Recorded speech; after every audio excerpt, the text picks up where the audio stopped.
Hola sleepyheads, my name's Robbie Hunter-Paul and welcome to this edition of In Bed with BedzRus. Today we're dealing with babies and their first year of sleep, and these are my top tips. Now, little babies under the age of 6 months struggle to keep a routine, so doing some simple principles like keeping them warm in a dark, quiet room should be standard practice. Between the ages of 3 months and 6 months, my wife and I decided to put our baby down tired but awake so it could learn to self-settle, because self-settling is an important aspect of a baby having a good night's sleep throughout its first year. So between the ages of 6 months and 12 months, this is where we started to introduce a routine, because routines are really important for babies having quality sleep. So the first stage in our routine was to put our babies to sleep at the same time religiously every single night in a quiet, warm, dark room. Something cuddly like a blanket or teddy bears can also be extremely comforting for babies. So mum or dad, what you could do is sleep with the comforter yourself beforehand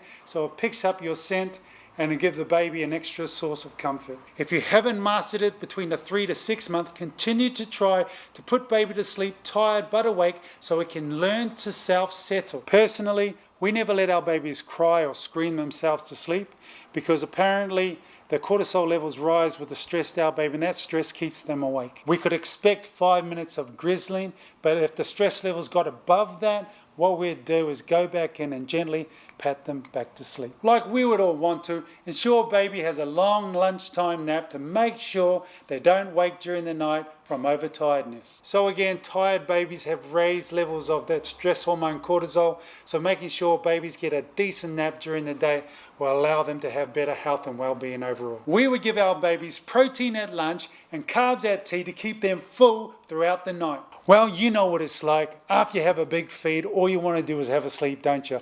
Well, it's the same for babies. There you go, sleepyheads. There's another edition of In Beds with BedzRus, giving you our top tips on how to help your baby get through the night during its first year.